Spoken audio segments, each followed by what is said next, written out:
drink while I'm going back there? Oh, water, please. Okay.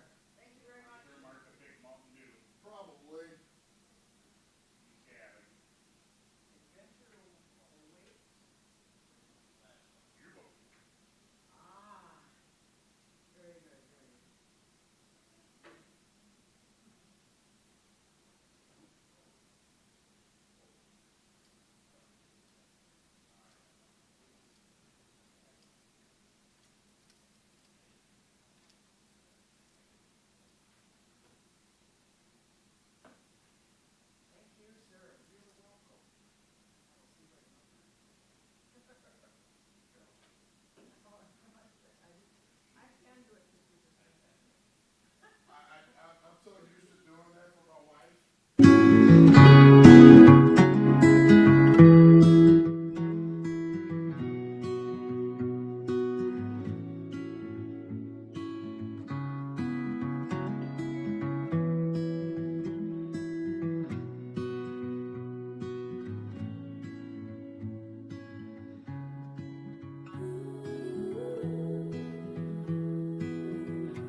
talked to him yesterday. Or Friday, sorry. Yeah.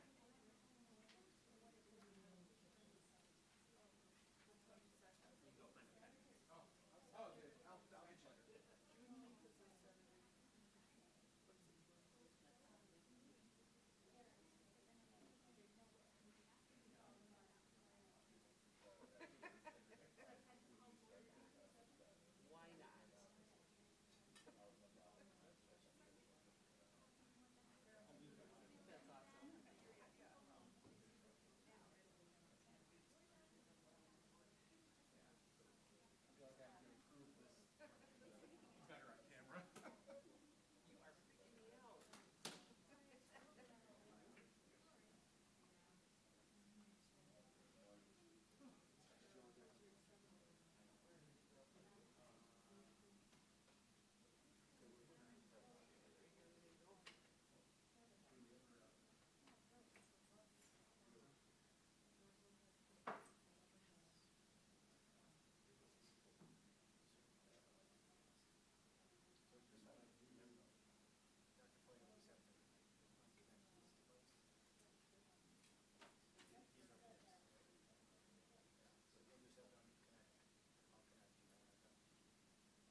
Godfrey, Here. Henschel. Here.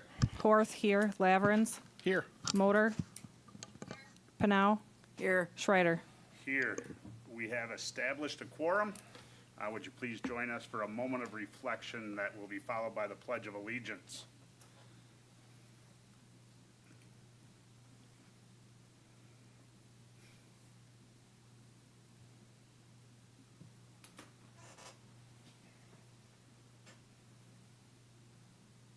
Thank you. I pledge allegiance to the flag of the United States of America and to the republic for which it stands, one nation, under God, indivisible, with liberty and justice for all.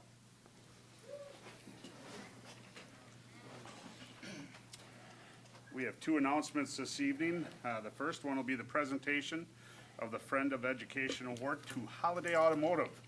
And I'm going to turn that over to Dr. Flagg right now. Thank you, President Schreider. It's a great honor tonight that we are recognizing our annual Friend of Education Award that we'll be giving to Holiday Automotive tonight. And I just want to give a couple highlights here of the partnership that they've had with the school district through the years. First of all, they've been a driver's ed partner with us for over 50 years, including outfitting the cars, providing the vehicles for driver's ed. Just outstanding. They've been a Fondy Cardinal Athletic booster for many years, as well as very supportive of our hockey program. And most recently, they gave a substantial donation to the high school stadium project, and it's just a real pleasure to work with them. And tonight, Michael Shannon is here tonight to accept the award. And Michael, why don't you come on up and Dr. say a Flagg, few I was words. going to say they do a lot with the automotive technician program, too. You can add that too. Yeah. Michael, Thank you. thank you very much. Appreciate it. Thank you. Let's get a picture here. Everyone get a picture. Here, I'll roll this one right here.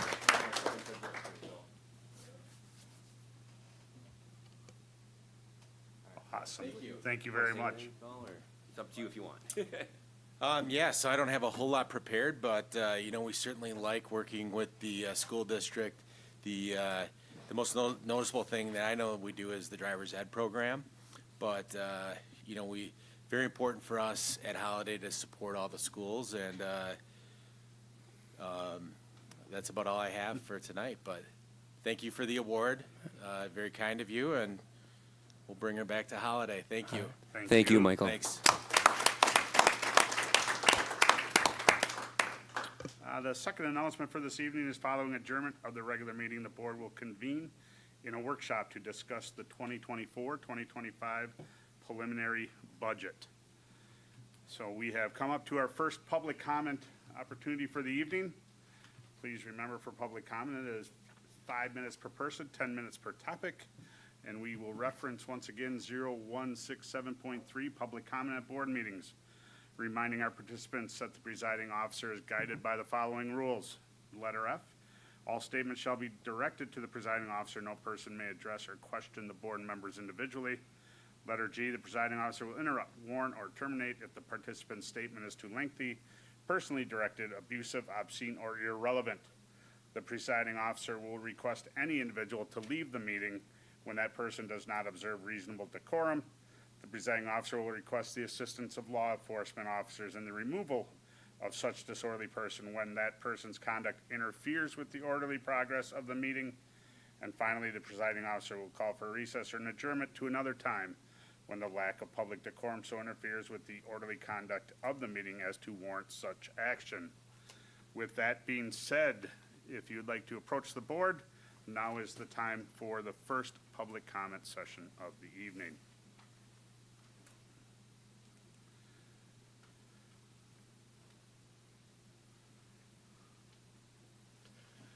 Hello, Richard Gedimer, 49 Aurora Lane, Fond du Lac, Wisconsin. I'm going to make some comments that represent only me and my opinions. First, I want to open with statute 118.01, Educational Goals and Expectations, sub C, Citizenship. I think it's an important time for us to reflect on last school year as well as going into the fall, the new school year that's going to be upon us in a flash. Citizenship is the category in the statute. It says each school board shall provide an instructional program designed to give pupils, 1, an understanding of the basic workings of all levels of government, including the duties and responsibilities of citizenship. 2, a commitment to the basic values of our government, including an appropriate instruction and ceremony and the proper reverence and respect for and the history and meaning of the American flag, the Declaration of Independence, the U.S. Constitution, and the Constitution and laws of this state. 3, the skills to participate in political life. 4, an understanding of the function of organizations in society. 5, knowledge of the roles and importance of biological and physical resources. 6, knowledge of state, national, and world history. 7, appreciation and understanding of different value systems and cultures. 8, at all grade levels, an understanding of human relations, particularly in regard to American Indians, Black Americans, and Hispanics. The reason I bring this topic to your attention tonight is because Election Day is Tuesday, November 5th this year, in one of the probably the most highly contested contests of my 60 years. The question I have for you guys to reflect upon as you assess constantly the education provided by the school district is, how do we determine teachers are not bringing their own agenda or their own promotion? Question, do we have teachers grooming our students to become Democrats? Do we have teachers grooming our students to become Republicans? Do we have teachers grooming our students to become socialists? Do we have teachers grooming the students to become communists? How do we determine that? I reflect, this is a true story from before the current administration, the current board. In a government class, a student took a position that aligned itself with a certain political party, and the actual presentation they gave was pro-life. Now, we talk about the survey results and how students don't feel accepted in the school. This particular student, after they took a pro-life position and then reflected upon in a mock election type situation, and I don't know what mock elections or how mock elections are ran in the school district, but we must ensure as a board, you as public elected officials must ensure that there's not swaying one way or another. But this person gave a pro-life speech, and the entire class looked at him like, whoa. And they felt that they were put out, so to speak, from the instructional person at that point. Now, that's a number of years ago. No follow-up on that is needed. That's a story. So the question is, when we do these mock elections, if there are mock elections in the fall, how do we do them in a neutral way to be able to give students what these laws are designed to do is to get students assessing, evaluating, and determining and making decisions for themselves, not being swayed one way or another. So how do we do that? I recommend you guys try to implement some kind of survey system. Could be as simple as asking whatever classes they have it that would, you know, did your teacher promote a position that was part of the Republican Party, or yes or no? And then if the answer is yes, how? Or did they promote a position like a Democrat Party, yes or no? Boom. I'd be interested also to learn if the teachers have ever explained what the red, white, and blue of our American flag means. About 30 seconds, Mr. Gettimer. Perfect, because that's pretty much all I have to say. So thank you for your ears. As always, I think you guys are doing a good job, and I like the reflective nature in what you've done in the operations of the school district. Continue. Thank you. Thank you, Mr. Gettimer.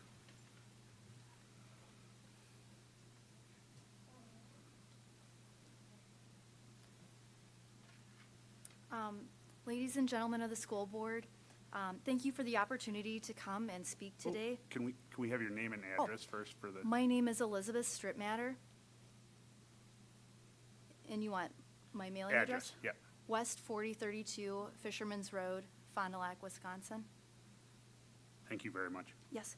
I'm a family medicine physician in the community, but I speak on my own behalf today, not for any organization.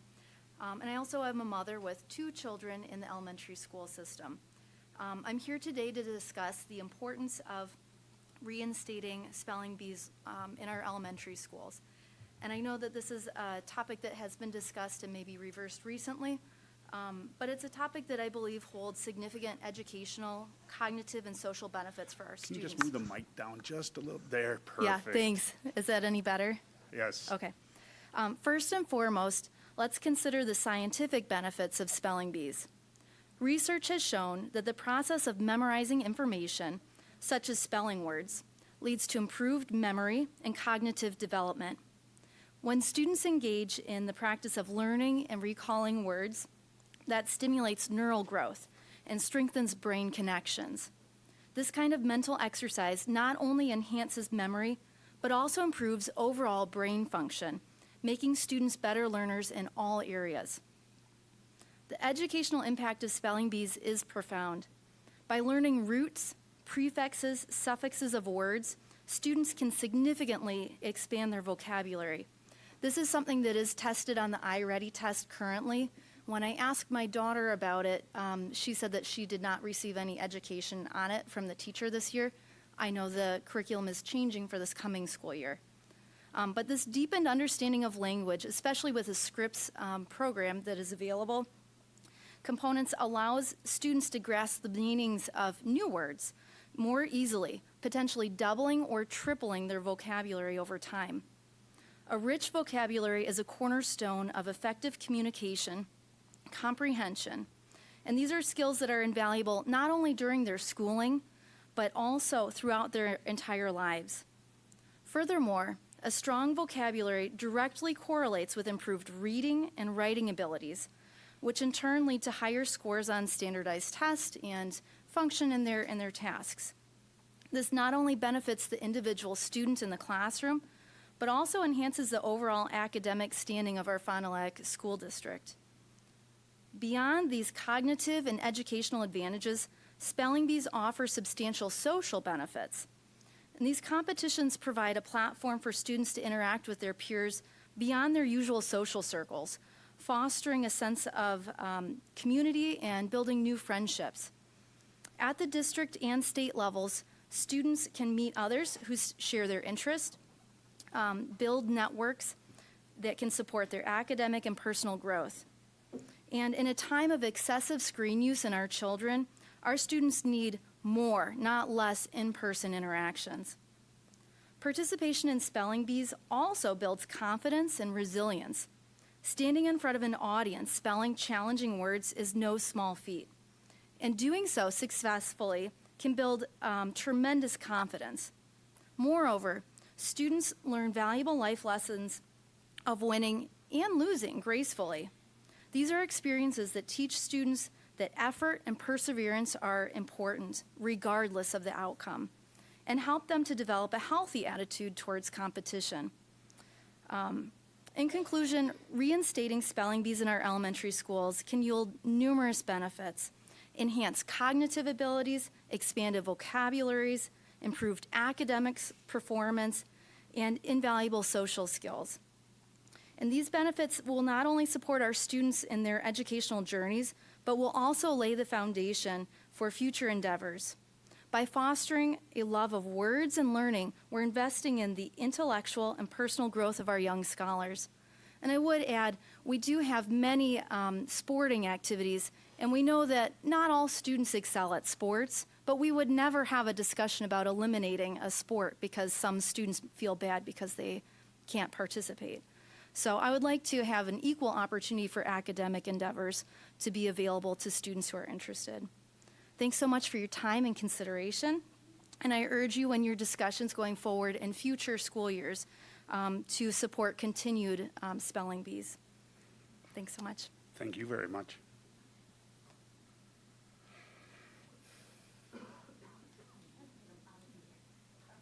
Hello. My name is Trinity Barrett Papp, and my address is 1108 Chapman Avenue in North Fond du Lac, Wisconsin. And I'll be talking about the spelling bee as well. So, some people aren't necessarily good at spelling, just like a sports, but it's not as, like, people will not want to not delete, but like remove sports from the school just because people aren't good at it and unlike academics. I want it just because I decided to study and I like that. And some people don't have the time on their hands to study for that, and that's not a bad thing. People will enjoy it at some point and some people won't. Another thing would be is I grew academically because of it, and people who participate in spelling bees will most likely grow from the bee in itself because you have to like put your mind to something. It's a goal, and the bees winning the bee would be a good goal, but some people can't. And just being in a bee would be a good experience. Like going to state, that was a good experience for me because I knew I got to the bee just because I studied and put my brain towards something that I wanted to do, and I did it. So, but not everyone will do that. Everyone else has something else to do in their life. And it's a choice to be in the bee. If you don't want to, you don't have to study, but if you do want to, you're going to study and hopefully win. Another thing would be like cheer your peers on, and if you really don't win, accept it. And if you do win, congratulations, there's a next step, and that would be a good thing to go to as a next step. And always cheer on the other people. Even when they do win, congratulate them, make them feel like they did do something well. And then the bee did make me grow in social situations because you need to have a social interaction with other people, just telling them congratulations or good job. It's a good thing to have. Thank you for your time. Thank you, Ms. Pond. Thank you.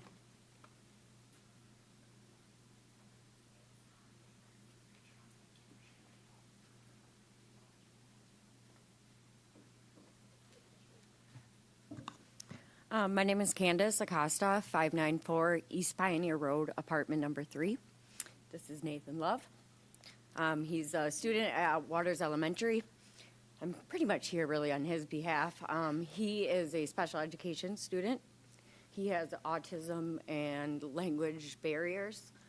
Summer education for him was extremely cut short. He's now basically thrown into the general education pot, which has not really given us a great area to choose from. We have cooking classes. My son is nonverbal, so he's not reading directions or cooking for that matter, due to safety concerns. We did sign up for a lit math course. That was a 2-hour course. He does not do good with transitioning, so an every hour transition for my son is not realistic when he has troubles transitioning from his general education classroom to gym class per se on a regular everyday school basis. So having every 4-hour or every hour courses is not something that's ideal for a student of his nature. Busing is another situation for summer school that always seems to be a tricky one. There used to be a student enrichment program that was offered at Waters for children of his nature that they participated in. He had busing to and from. It was great. This year I was actually physically told that he was the only student that requested special needs busing. I said, well, great. He'll have any seat on the bus he'd like. So that was kind of almost a discouragement to me, like, oh, well, your son's the only one who really needs it, so should we? Almost felt like they were kind of discouraging me from wanting to do it. But I just wanted to come speak for that. It was a major disheartenment on our behalf to have his summer school. We're going to try it. That's all we can do is give it a try. Like I said, we signed up for the 2-hour course and one meaningful movement class, so hopefully we can get some of his jitters out. But luckily, they're one classroom next to each other, so hopefully transitioning will be easy. But if it doesn't go well, we'll pull him out and we'll try again. Hopefully you guys will consider doing another program. Last year, there was some concerns. I was reached out to for possibly him being actually pulled from Waters Elementary due to a bunch of transitioning between the schools pulling. I guess they were looking, reviewing the amount of teachers to students, which is something I totally understand, especially when it's coming to these little kiddos. But they were literally just moving kids without taking a look at their IEPs, which if you're not familiar, that's an individualized, thing that's solely directed towards the student. And they were just going to move my student without even any regard to his IEP that had his placement solely at Waters for specific reasonings due to his cognitive abilities. So, the lack of care as far as that went, I'm just extremely concerned with the lack of care of pupil services. These are the students that need the most consistency, and it seems like that's what's lacking the most right now for these young kiddos that don't understand why they're not having the consistency. They don't understand the changes and stuff like that. So I can't explain to him. I couldn't even explain to him to be quiet back there while you guys were talking. So, I just wanted to bring it to your guys' attention.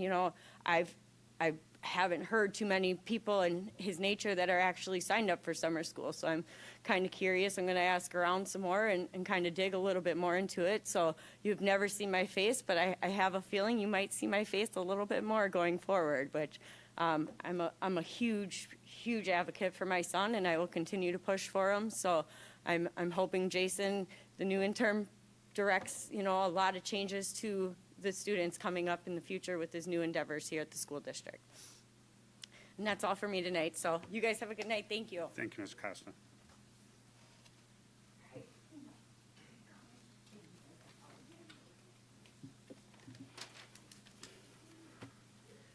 My name is Robin Barrett Papp, 1108 Chapman Avenue, North Fond du Lac, and I'm Trinity's mom, so I'm going to talk about the spelling bee on a different perspective and how it affects her education, her medal that she loves. Okay, she started off in 3rd grade in the spelling bee. Okay, she didn't always make it, but she continued to strive and to get through there. She finally won in the class. She won the school. She won the city several times, and she went to regionals. She came in 1st place in regionals, and she went to state. She came into 18th. What she has learned throughout this process, though, is how to manage her time, how to interact with many types of students. I mean, many types, from those who study, those who don't, and those who ask her how to spell words in her classroom. So it is very important for her education, for her, because this is something that she wants. She's not a chess player. She can't play pickleball, but she sure can read and spell, and she enjoys it. So with the spelling bee being taken away, it was devastating to a lot of students, whether they made it to city or not. It was like, oh, that was their goal. Okay, but then when it was reinstated, they started feeling better about it, and they wanted to pick it up. And for some of the ones who's never made it, it's a goal, to have goals, and it improves their academics. And when we did go to state, it was really nice because the state there had a tailgate party for them. And one of the things was, as you talked to everybody, they were all interviewed, and they came from different backgrounds, different ethnicities, and goals and families. Some had 1 kid, some had 13. Yeah, I mean, it was great. It was fantastic just seeing everybody get together for a common goal. And when they were off of the stage for misspelling a word, there was no boos and there was no clappings, but everybody just was humble with it. And it's like, good job. Way to go. Even the one that got out first, you could see they were devastated, but at the same time, they were like, good job. You tried. You made it. Whether you won or not, you made it. Okay, she spells words that I'd never even heard of. We just got done watching the National Spelling Bee. All right, and I can't even pronounce half the words that she does. I can't even remember the words, but it's something that she enjoys. And she's good. And to have it taken away is just, it's a shame. It was just a shame. So I'm glad to see it coming back. And then with the script program, it offers so much to the schools, and that should be publicized more.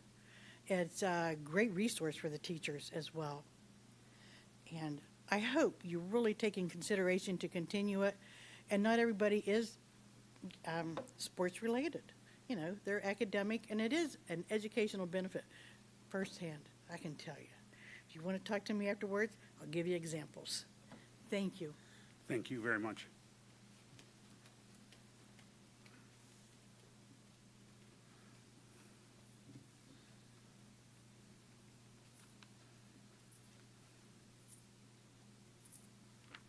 Dan Ireland, 102 South Sally, Fond du Lac. I'm going to talk about something different tonight, or this afternoon, I guess. it would be. I'm talking, and this is my opinion. We were told about Common Core in 2010. We were talked about climate change in the latter part of the 19th century. Then more recently, CRT, ESG, DEI, and trans agendas. Are all these coming down from a small group of elitists, I believe? They tell us it is to benefit Americans. They tell us it's to benefit the different cultures and subcultures and our schools. I do believe with some critical thinking that there's certainly something very subtle being delivered here.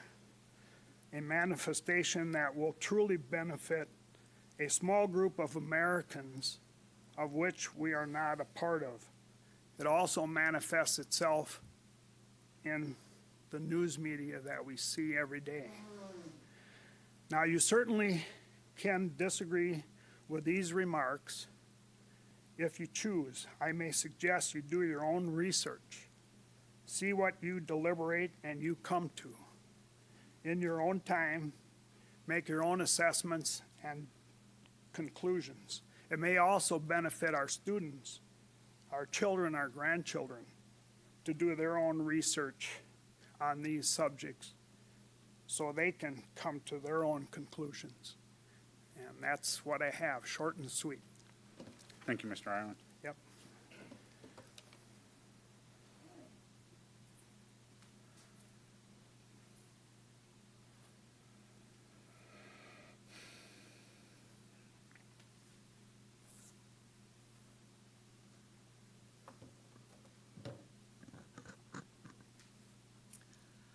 Linda Usselman, 263 East Cotton Street. Blessed day. Before I begin, I should say that I felt hesitant to speak up for fear of being vilified, and some people may find my remarks racist or bigoted, sexist, or homophobic. I'm covered now, right? No matter what I say. I first want to address a couple of hot topics from last week. We've heard that racism is over, there's no need to talk about it, and then watch a parent block a child from shaking a black superintendent's hand because he doesn't want her touching a person of color in 2024 in Wisconsin. What if we turn our eye to our own community? You can still hear the N-word shouted from cars at people out exercising or playing with their kids. Adults in the community express concern about academically excelling white students put in with slower students. People strive to elevate voices of those who fit a mold over those who express difference. Last meeting you were exhorted to listen to the Christians. You'd be hard-pressed not to, honestly. People think it's amusing to start sentences with, I identify as, and fill in something other than a gender. People assume that those assigned female at birth can't be stronger, smarter, or more talented than people assigned male at birth, and anyone wanting to shift from male gender expression to female are doing so because they want to move into a space where success is easier. Those who want to shift from female gender expression to male must be after a peek at male genitalia. We saw a female class officer shouted down at our founding graduation by a pale, stale male who disregarded the hard work it took for her to attain that leadership platform to express herself. While the community members rallied around her, that heckler faced no consequence. In the graduation brochure are guidelines for being respectful, responsible, and safe, but they don't cover shouting at a student speaker, nor is that in the 10 Commandments. If you're wondering how guidelines grow from 37 words to thousands, it might be because some people can't use their common sense and figure out how to just be kind. The shouter objected to the speaker reflecting on being able to celebrate graduation as a milestone that would not be afforded children in a war zone, an astute observation. She was, as we say in the DEI community, checking her privilege, or, as we say in the Christian community, counting her blessings. See, we're not so far apart after all, are we? Why the opposition to DEI? People slap this label on anything that makes them uncomfortable. DEI is diversity, equity, and inclusion. Do we prefer conformity, unfairness, and exclusion? People complain that schools aren't tailored to individual needs, so that it's one size fits all, so we don't want conformity. Diversity is broader than the things we see defined in law. It is viewing everyone through an asset lens. What strengths do they bring to the table with their individual characteristics?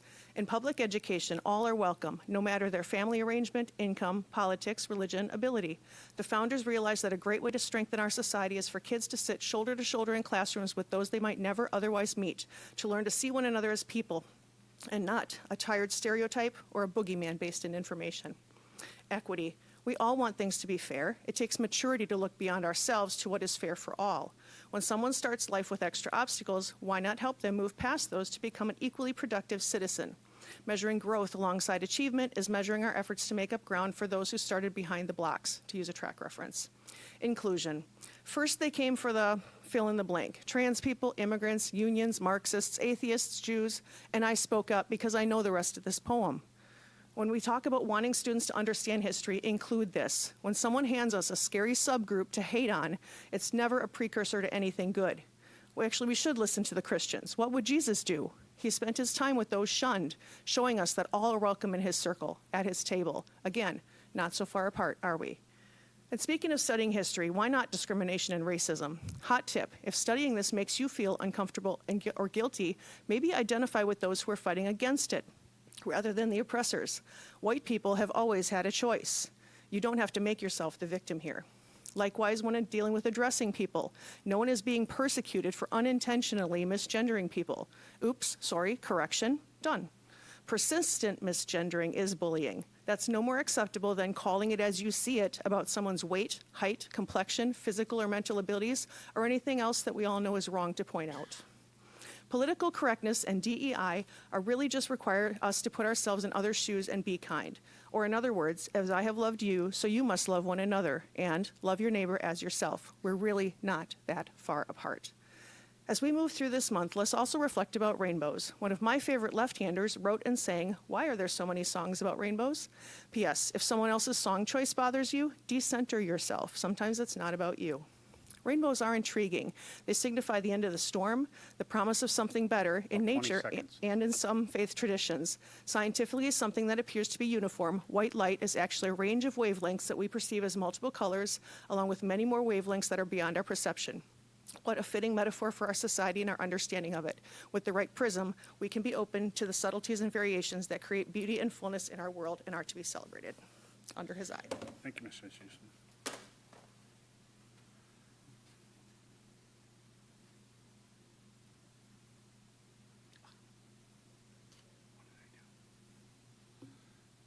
Anyone else like to come up for public comment in session number 1?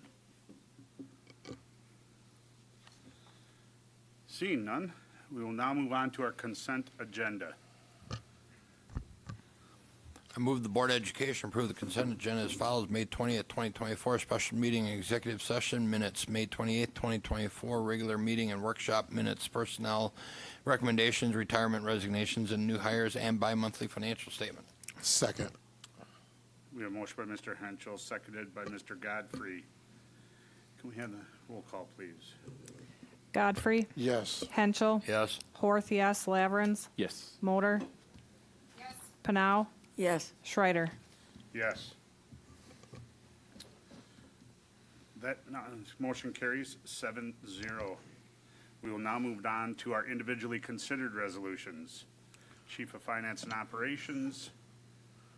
I move the Board of Education approve the one-time salary adjustment for 7 identified special education teachers to increase their 2023-24 salary rate to $51,747 per the 2023-24 salary schedule, and retroactive payment to teachers to compensate them for the difference in their salary for the 23-24 school year at a cost of $31,077. Second. We have a motion by Mr. Godfrey, seconded by Mr. Henschel. I am going to turn this over to Dr. Flagg and Mr. Gerlach. I'd like to turn this over to Ms. Lombardo, and she will share the background, so, for this request. Thank you, Dr. Flagg. What happened was that this year we continued to face shortages with special education teachers. This has been a problem that is ongoing. I learned a little bit in the newly released Educator Preparation Program and Workforce Analysis Report that was released from DPI in April of this year. This has been a trend for years that continues to plague us. And so in order to hire special education teachers this last school year, we upped our starting rate for special education teachers to $51,747. which took us right out of the initial educator lanes and straight into the regular educator salary lanes. And there were these 7 individuals that were already employed by us when we made that decision, and their salaries fell underneath that level, and we wanted to make sure that they were brought up to a level that at least brought them up to that initial starting point that we had set, and then compensate them because the decision was made so late in the year to go ahead and make this change for these people. We wanted to make sure that they received appropriate compensation for this past school year. And I'd just like to add, before the board asks some questions here for follow-up, keep in mind, special education is a federal law that we have to provide services, and we also have to make sure that we have people that are certified so we can receive funding from the federal government. So these positions are very difficult to fill right now. I'm sure we probably went with at least a handful not filled this year, if not more. Yeah. And 5 unfilled last year. 5 unfilled this past school year. So you're going to hear also in a little bit about our proposal to hopefully help our own current teachers to enroll in a program similar to what we did with ELL. So this is a mistake that we made at the time, and when we hired these folks, this is what we knew at the time, and we got a year down the road, and we had to offer more money to get people to come here. And our students with disabilities, they have an individual education plan, which is a contract for services, and we need to have certified folks to deliver those services. So I don't anticipate us coming back again with this unless we get more information. But this is the only field right now in terms of out of our staff where we see that we need to do this for. Okay, would be in the area of special education right now. So I'll just open the board for questions right now.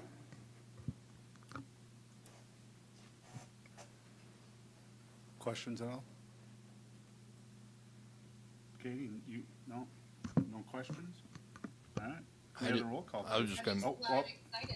I'm excited that we're looking at doing this because you're right. It's hard to get special education teachers anywhere. And so I think this is a nice benefit, especially for those that didn't receive it in the beginning. I was just going to kind of echo what Katie said. It's a statewide issue.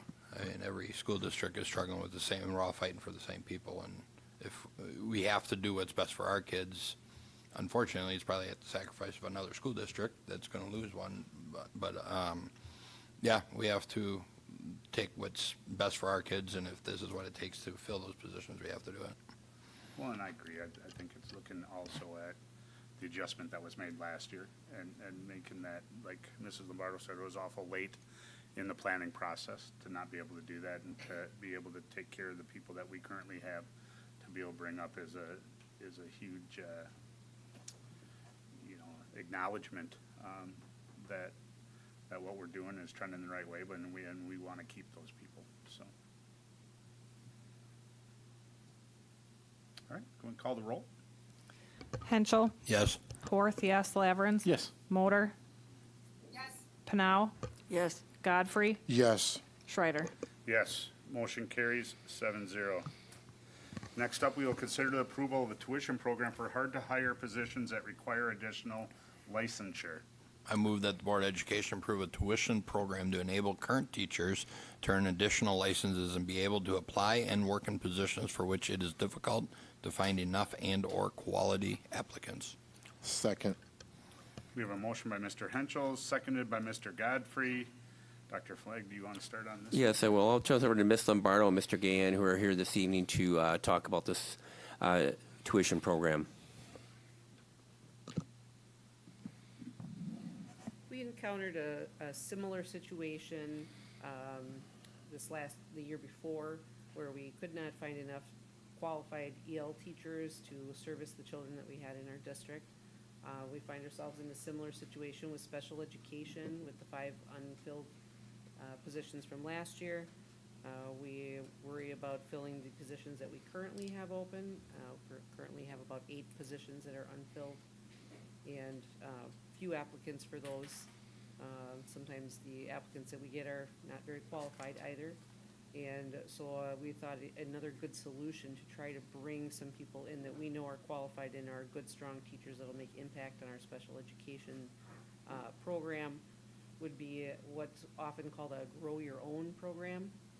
And we see those across the nation where districts are using the people that they have within their system and growing the teachers that they need for the positions that need to be filled. We kind of left the application fairly generic in case we run into a situation or later on to where we find another shortage that we may need to use this for. Currently, we'd like to use it for special education, and we would cover the cost of current licensed teachers to go into the CESA 6 program and add this licensure to the licensure that they already have.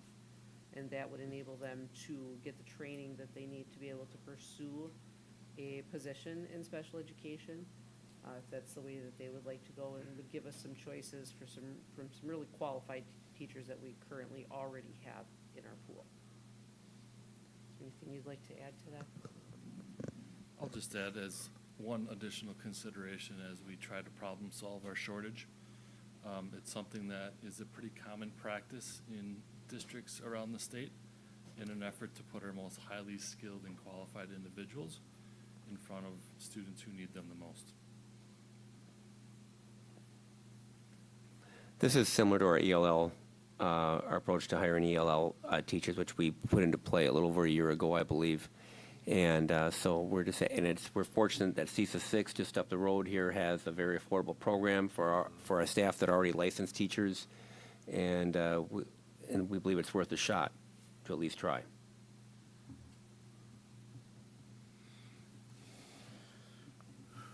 Any questions?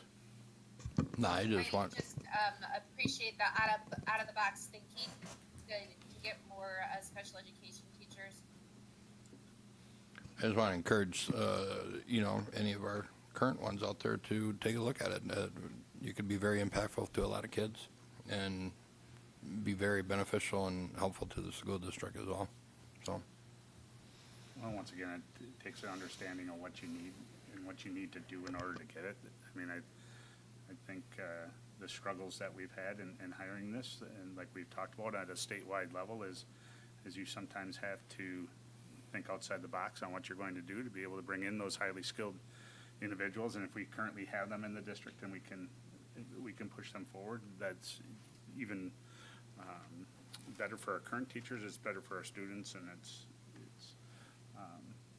I encourage those that are looking into that to definitely be involved in this program.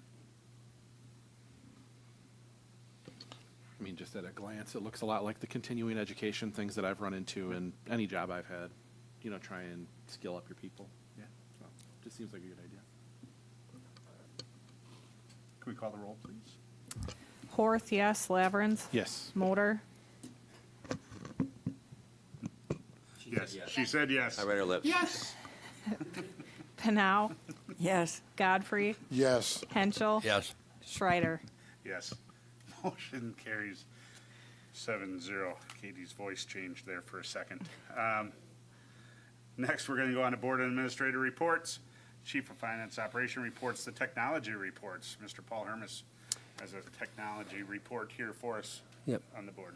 Mr. Hermes is going to come up here and get set up to present here and whatnot. And so if the viewing audience will be able to see it at home on their computers or on their whatever their device they're watching it on. So this is we're finishing our second year of our 3-year tech plan here. And so I'm turning to Mr. Hermes. He has an update for you. And we were here about a year ago, and he presented the first update to you. So Paul, go for it. Well, good evening. Thank you for having me here tonight. I'm proud to represent the entire technology services team in the district to update the board. It was about 470 days ago, February 27th of 23, where we came to first present the technology plan to the Board of Education. So in reflecting on that as a team, there's been a lot of work between then and now.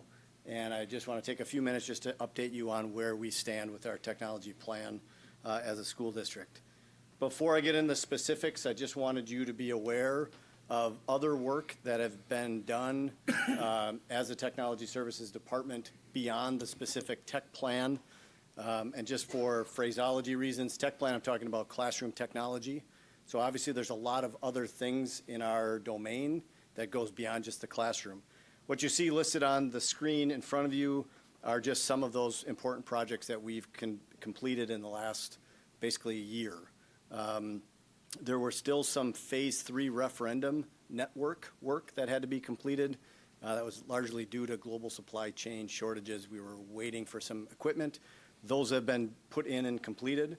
In the last year, we have updated our entire printing and copying system, where we have largely reduced waste and saved money and resources through a smarter, more trackable system throughout our school district. We've updated and modernized our ticketing system for tech services and facility services, which has greatly increased our responsiveness to our staff and our buildings. In the partnership with Justin and his department, we have onboarded a new website, app, and school communication system. We have integrated ClassLink, which board members should be familiar with your devices, but it's basically a new interface for all of our students, all of our staff, that allows them to get easy access to the resources that they need, along with some other security measures. We've done a number of conference room updates, this room being one of those, a complete new system. This one designed to try to help increase community engagement with school board meetings, both physically in the room as well as at home. We've done a number of initiatives to increase our security and safety as it relates to cybersecurity, new firewall, some updates to our network infrastructure. And then finally, something that has started last summer and is going to complete this summer is we are engaged in what we're calling Phase 4, which is basically the next iteration of the referendum work on a complete network redo at Fond du Lac High School, the administrative building, as well as some other district buildings throughout the district that will bring our network up to modern-day performances across the school district. So those are just some of the other things that we're doing, but I want to just take a few minutes to talk about classroom technology specifically. When I started in the district, Dr. Flagg had a conversation with our department and said that we have 6 months to come up with a 5-year plan. His vision there was our current state of affairs as a district as it relates to classroom technology was not where it needed to be. There wasn't a plan. And so we as a team worked hard last school year to figure out where we were, where we wanted to be, and then our job was to come up with a plan of how do we get from point A where we were to point B where we wanted to be. And so we sat down and came up with a vision of what we wanted. We needed a system that was consistent. One of the things that plagued us prior to this was from room to room within a school, and certainly from school to school, there were vast differences in classroom technology across our district.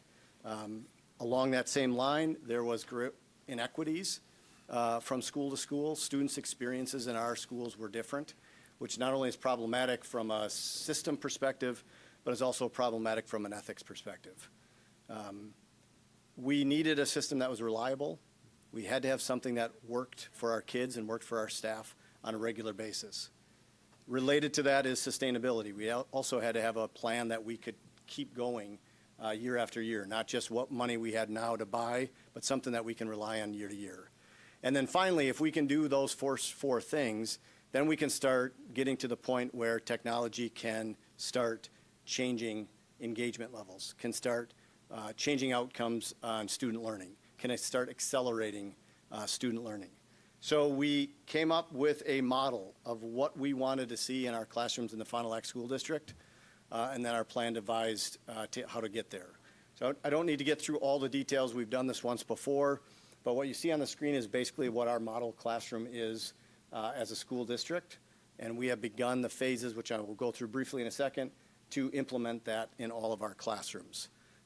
Again, what you're seeing on the screen is consistent, is reliable, sustainable, and again, we're seeing some positive impact already in the classrooms. From a timeline perspective, just to update you from the last time that I was here, we have completed Phase 1 of the tech plan. That happened in the summer, this last summer. That looked like we installed that model classroom that I just showed you on that previous slide. We installed that in 5 of our elementary schools. which allowed us to now have that model classroom in every one of our elementary schools in the district.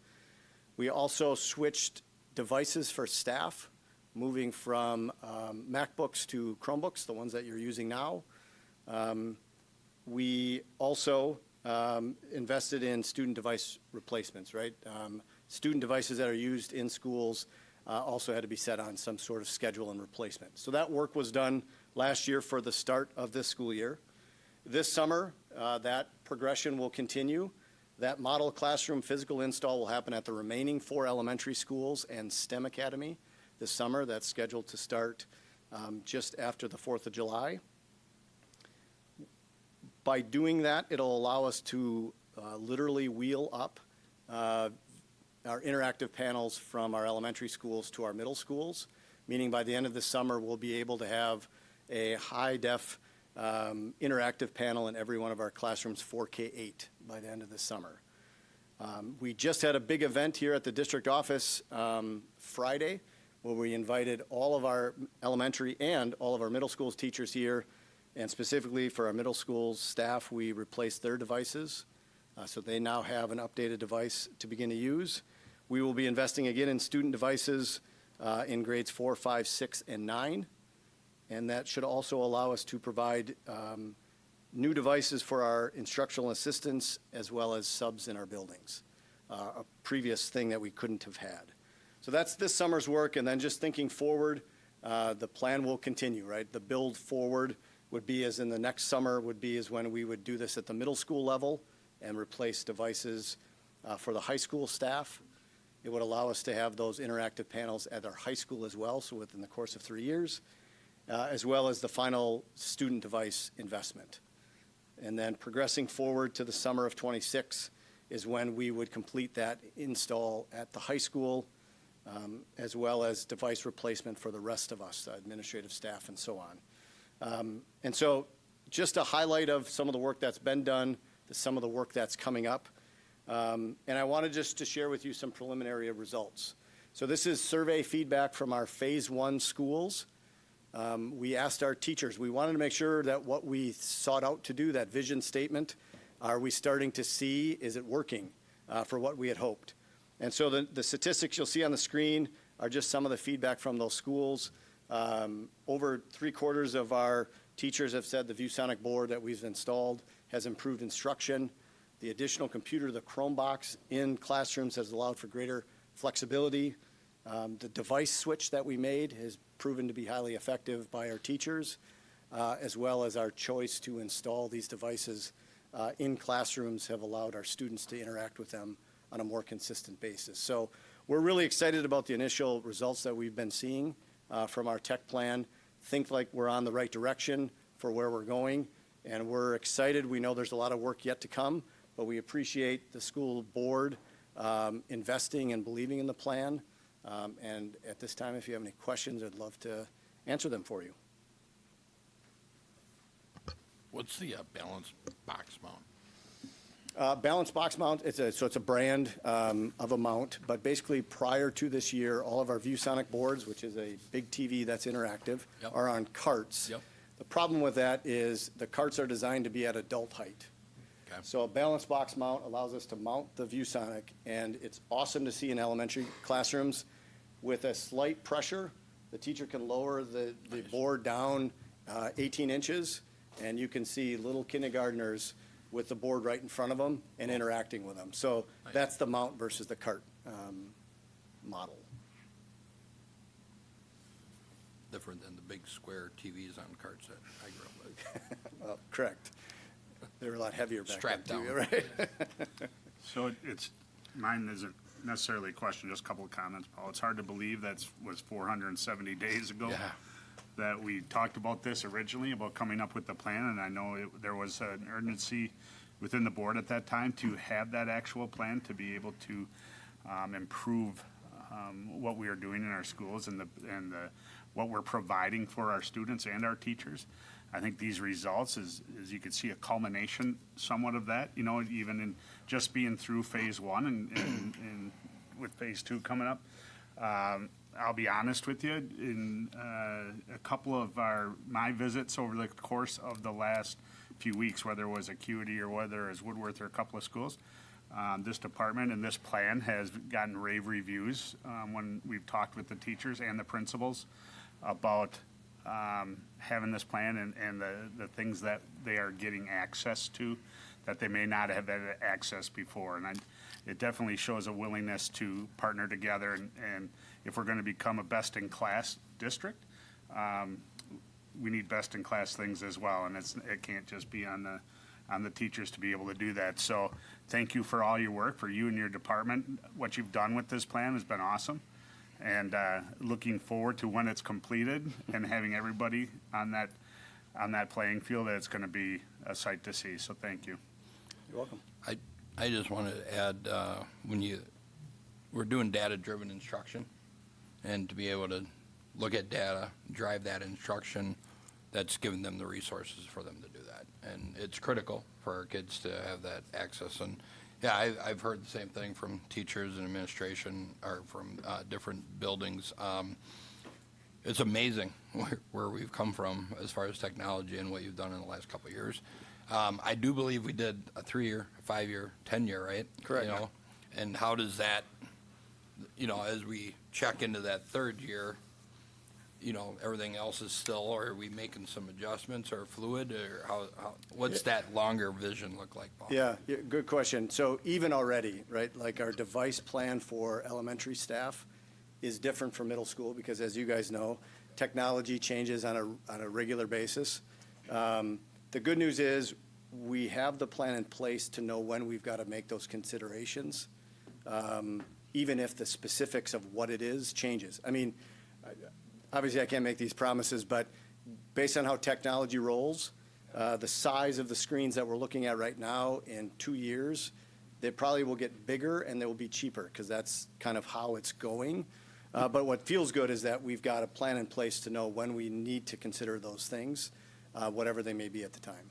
Yeah, and I know the networking piece at the high school piece, being on the wrestling, Yeah. running tournaments and stuff like that.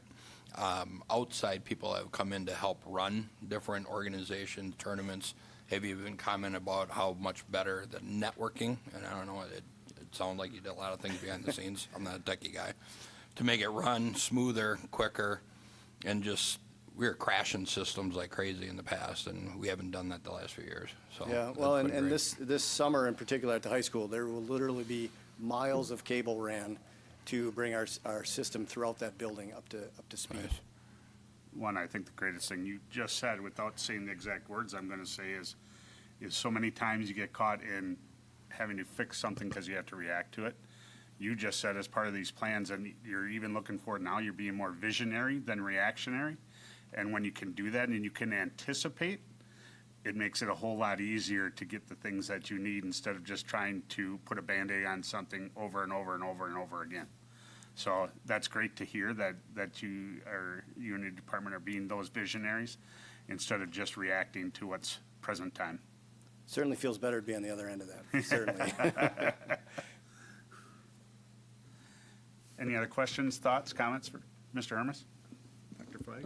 I just want to thank Paul's here with a few of his team members are here. Adrian Tucker's here, Amanda Kelm, and Gina Marchand are also been very supportive of the tech department's vision. So thank you for your support there.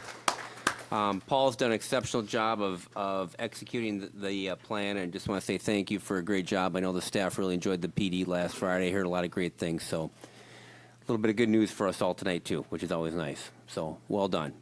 Thank you. Thank you. That will wrap Yeah, up the board. I was just going to ask about cybersecurity side of it, but I can ask offline. Okay. Dr. Flagg, don't forget to reconnect. Yeah, that will wrap up our board administrative reports. We will now move on to student and staff activities. Mrs. Pinal? Other than graduation, you were attending the celebration in Normandy, which was absolutely fantastic. So can't wait to hear more about that. Mr. Godfrey? Other than graduation, I had a chance to go to the recognition program for the foster grandparents program that's put on by AdvoCap with the foster grandparents in our district. Between the hours this past school year was about 11,600 hours for the foster grandparents program, and just to see that program. And when I walked into a lot of these schools, I used to always see students sitting in the hallways with older people, and I used to always think that those kids were out there they were in trouble. No, those kids were not in trouble. Those seniors are giving their time of their day to ensure that any kid that is a part of that program get the necessary knowledge and tools that they normally wouldn't get. And there's two parts of that program. You have the teachers, the foster grandparents that are in the schools, and then they also have a pen pal program for the teachers that are, the foster grandparents that are not able to physically be in these buildings. And just reading and looking at some of the information that they showed us over this past week, the postcards that from the beginning with these relationships with these kids to the end, when I tell you it is heart-wrenching and it is touching to see the progress in these kids, because these kids come from various different backgrounds and various different home lives, but just to see these people pouring into these kids is just an amazing program. So and I salute the AdvoCap program and their foster grandparents program for the amazing work that they do in our district. Thank you, Mr. Godfrey. Mr. Leffens? Just graduation. Okay. That's basically it. Mr. Henschel? Well, we got the hand out some acuity grants throughout the high school, Waters, which was exciting and fun. The excitement that the teachers are showing, even the students in their class, that they get to You took my part. reap the rewards of what we're doing with the acuity grants. So, also prior to the graduation, we had the baccalaureate at First Presbyterian, so I was able to watch that, participate in the church service ahead of time. And then graduation itself was fun and exciting. Congratulations to all the graduates, and good luck for your future endeavors. Mrs. Horn? Graduation, of course, is always an exciting thing to participate in, and just see all the excitement from the graduates and to be a part of that day for them. Some end of the year activities at Lakeshore, their end of the year bash I went to and had lunch with my kids. And then just to speak on what Antonio shared about the foster grandparents, it's not anything that I've really thought much of over the years. Like, it's just something that was in the school and that the girls participated in. But that is something that they would always come home and talk about when they got to read with their grandparent who was in their classroom. So it just from firsthand experience, it really makes a huge difference for those kids. Awesome. I was also going to bring up the Acuity Grant program. It's wonderful that we have a outlet that we are able to do that through our partnership with Acuity. I know Linda Uselman is still in the back of the room. Her donation to that as well is so greatly appreciated, to be able to offer some of these extra tools for the classrooms. The big takeaway I got was the excitement in the kids. Not necessarily the teachers, but the excitement in the kids for their teachers who wrote these grants that are getting these items for their classroom, because they're not going to be in that same classroom next year, right? Probably, moving on. But the kids were generally excited and really pumped up the teachers for that grant process. So, and then I was also going to say graduation. It's always a great spectacle to be a part of. To reward those kids for all their hard work that they've had throughout their academic career. So, and the teachers to get them there, I think that gets lost sometimes, that it is a train that we're on. So that was it for me. Could I add a couple? There were a few kids that made it. Thankful for Pondy Central and the teachers that helped get a couple of them that weren't going to make it, and they worked hard. I know some kids, there were some big lifts to get them to graduation, and it was exciting to see those kids make it. So,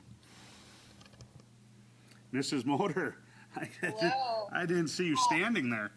That's okay. Giving, again, the CUNY grants was a great opportunity to share that. And like you said, just the thrill from the students, just as much as the teachers, and then being able to celebrate with the students about how their teachers needed to write for the grant, I think was a great learning opportunity. Unfortunately, I was not able to attend graduation, which was extremely sad for me. Also considering that some of my students, when I was a principal, was graduating. But I got some great pictures, so I appreciate that. And then just to shout out that Juneteenth is coming this Saturday from 11 until 5. And so that's always a great area to do some learning. It's at Buttermilk Creek Park. We have lots of people in the community there that are there, including Fond du Lac School District representing. So if you don't have anything planned for Saturday, Juneteenth at Buttermilk Creek Drive, or Buttermilk Creek. Thank you very much, and you were there in spirit, Mrs. Motor. So, that will wrap up student and staff activities. We are now up to our second public comment portion of the evening. Please understand that we are still bound by the same rules that we spoke about before. 5 minutes per person, 10 minutes per topic. Let's fire it up. Fire it up. Shari Trotter, 77 East 11th Street. So I believe when you know better, you should do better. That's something I live by and try every day to live by. And I just wanted to point out a couple things that now that summer's here, that maybe we can look back on and think about and maybe go forward with some new ideas possibly. One, of course, was graduation night, to think about, because at least when my kids were in school for that big span of time, there wasn't any kind of situation like that. And you don't know when that's going to come.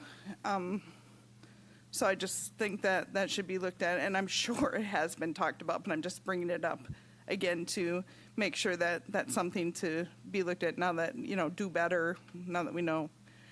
Another thing is STEM had 5 senior graduates. And I know it's no surprise to anybody, but I get phone calls and text messages and Facebook messengers like every day, all day about different stuff just in the community, not just the school district. But they think I know all the answers, but they know I'll probably try to find an answer or bring it up at least. So there was a mom over there that got a hold of me and had mentioned that nobody was there for the, from either the school board or admin for the STEM graduation for the 5 seniors. They're Fond du Lac High School seniors. STEM is Fond du Lac School District graduates. So that's something to think about. I only bring that up because my younger kids went to STEM, and for every year from 3rd to 8th grade, when my youngest was there, I had to remind them about, and I knew it was a newer school, but I had to remind them about everything, but every year, 2nd grade, 3rd grade, 4th grade, and then I get this message, like, hey, we were forgotten over here, and then I looked on the school district Facebook page to see if at least it was on there, and it wasn't on there, and, so I made the appropriate call there, and, just another example of doing better.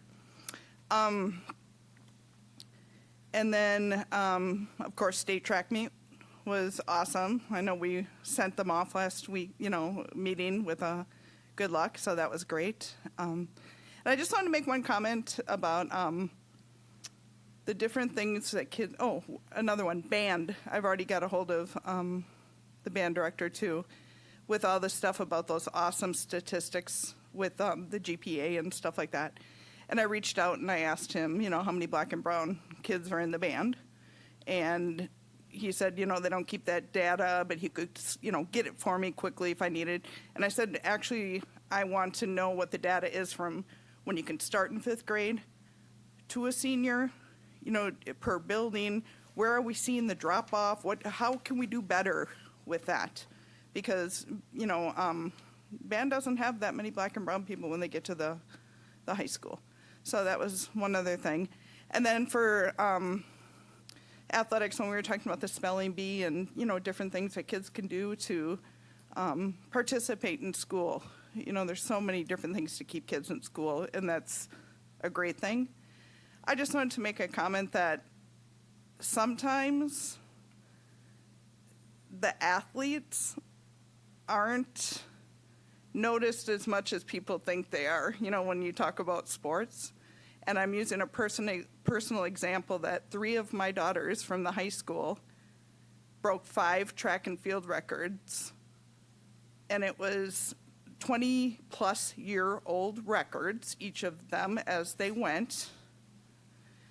And it took almost 3 years to get their records put on the board after me, as the mother, kept asking the school district. You know, my kids aren't worried about their names aren't up there, but, you know, so when kids work hard at something, no matter what it is, we should recognize them. So I'm still waiting for my one that graduated in 2022 still, you know. So, you know, it's just do better, you know, we need to do better, things to think about. So that's all I have to say today.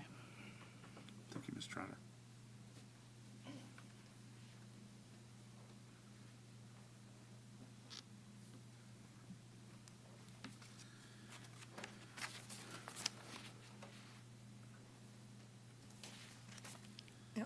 Jim Hess, Sunny Road, Eden. Is that enough? The number. W3678. Thank you. Thank you, and thank you for the technology upgrade, for this room, because it does really make it more easier to share, and in a time in our country where there isn't much discourse or calm discussions back and forth, it's really nice to be able to have this platform to do that.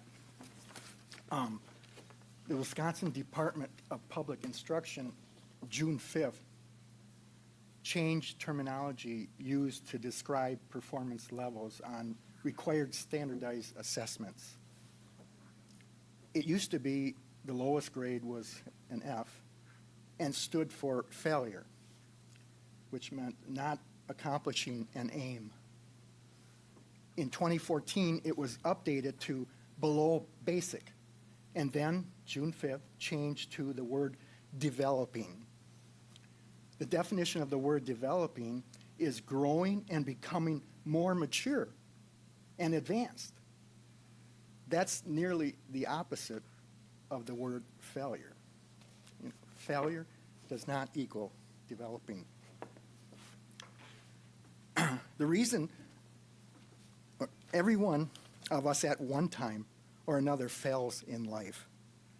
Protecting and coddling students will not prepare them for the real world, like getting fired if you are not a productive employee. State Superintendent Jill Underly is quoted as saying, "We really wanted to hear from our experts, our educators, on how they talk about student performance on tests and try to use the language they use," unquote.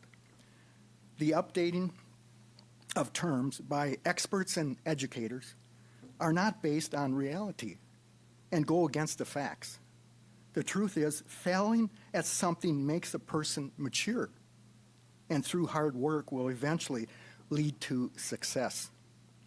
Thomas Edison failed 1,000 times before he invented the light bulb. The reason the DPI gives for updating performance terms is that more students are feeling like they don't belong at school. Survey data show only 24% of students feel like they belong if they got a D or an F.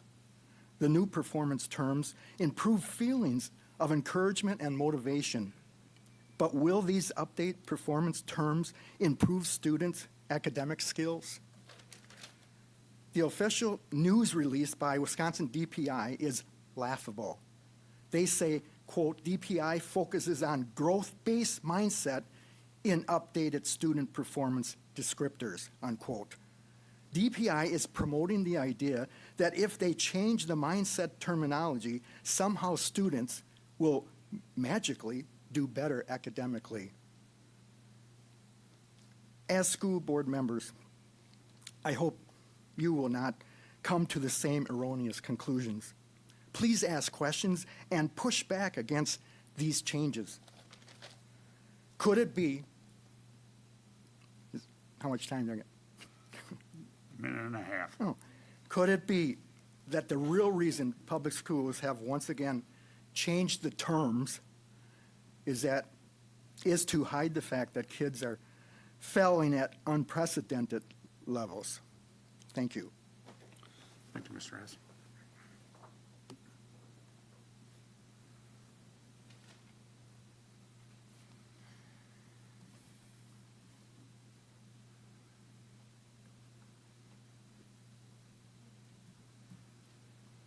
Hi, Linda Uselman, 263 East Cotton Street. I just thought I'd comment on that last round of discussion because the terminology that's being used by the DPI actually is terminology that tells us that kids are going to keep trying, not that they're labeled a failure and then we stop. Nobody should take one run at learning and then be labeled a failure and stop. And it kind of sounds like Thomas Edison was developing. Thank you.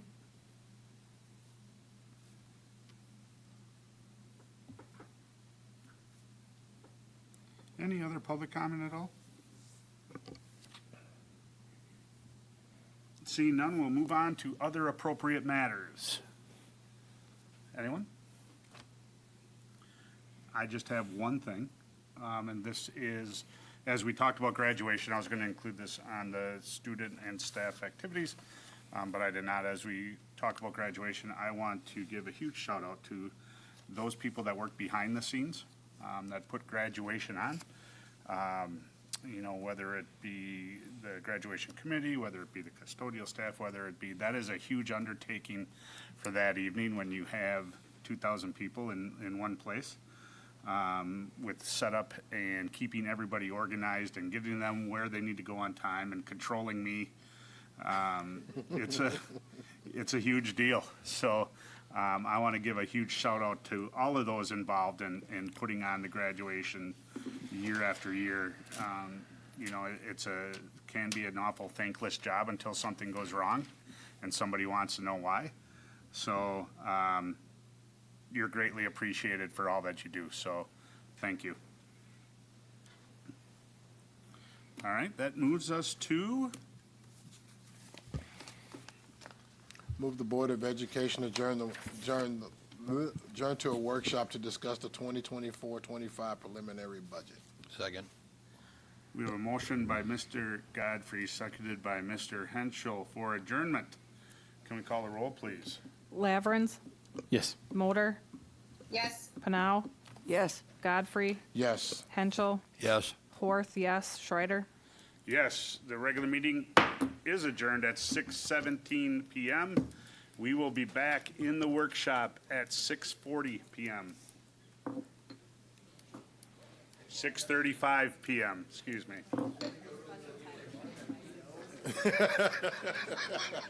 Six. Start writing. And then I'll attach back on. Is that Hey, hey, you don't want a big burger?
Listen up. I devised a plan to find better.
Workshop of the Fond du Lac Board of Education is called to order at 6:41 PM. Can we call the roll, please?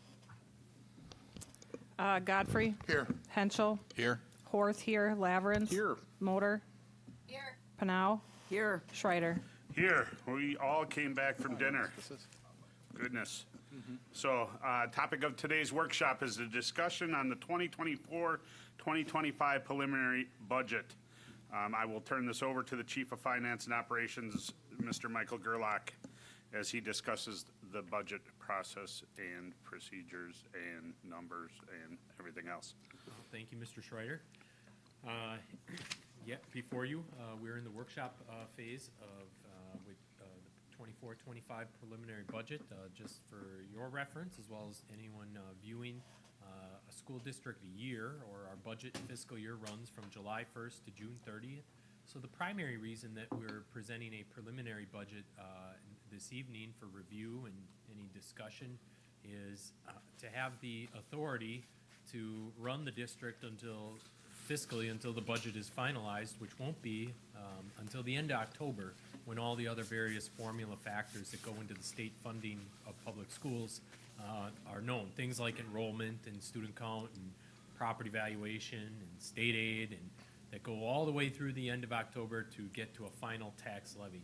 And so in the meantime, a district has fiscal operations to run. And so in order to do that, we need to have approval of a preliminary budget in June here, which we will be targeting for your action at the next board meeting on June 24th. And so that's the reason we're discussing this evening. The budget presented before you is really, it's in an estimated form, particularly with those formula factors unknown at this time. And it's on a conservative side. We certainly want, use models. We use a financial forecasting model developed by R.W. Baird, of who we have a fiscal consultant who you met at our last meeting and workshop. And so their projections at this time, things like enrollment, things like state aid, and those factors will change. So this budget will change in the in-between as we work through to the fall. And so I presented three documents before you, with really three core documents. The heart of the matter is there's a large document that is the budget adoption format. This is the DPI recommended format by which boards adopt their budget. It's the format you adopt the budget in October. And what you see is 3 years if you read from left to right. Certainly there's a lot of lines, a lot of numbers, but if you look from left to right, you'll see the fund names and then the 3 fiscal years presented before you: audited, unaudited, and then the budget year. And we're always dealing in 3 years. So for the sake of this discussion, audited is last year as we talk about it, even in this time, the 2022-23 year. Those are finalized numbers and reviewed by the audit firm that you heard from and saw report in this spring. Unaudited is our current fiscal year's operations, and it's same as the budget that you've got from October, and then the budget document. So you can kind of get a look at a 3-year look at different various line items. Particularly helpful for that process is really the obvious question is, where's the budget at? And the best way to kind of look at that at the highest level is right at the very top of that first page. The largest fund is the general fund. This is where the majority of the district operations take place. And you'll see beginning fund balance and ending fund balance on the left-hand side. Beginning balance is this is effectively your cash reserves at the beginning of the year and projected or actual ending fund balances. And how do you get to a balance? You take your beginning balance plus your total revenues minus your total expenditures, you'll get an ending balance. Revenues in, expenses out. And at the heart of the matter is as you may recall, last October, we adopted a deficit budget for this fiscal year totaling around $3.3 million. And we're optimistic that it may not be as ending that deep, but that was the statutory authority you gave the district with all factors known at that time to end at that level. And so then for next fiscal year, the 24-25 fiscal year, we are projecting at this time another fund balance expenditure And so the budget presented operationally is reflecting a $5.2 million deficit.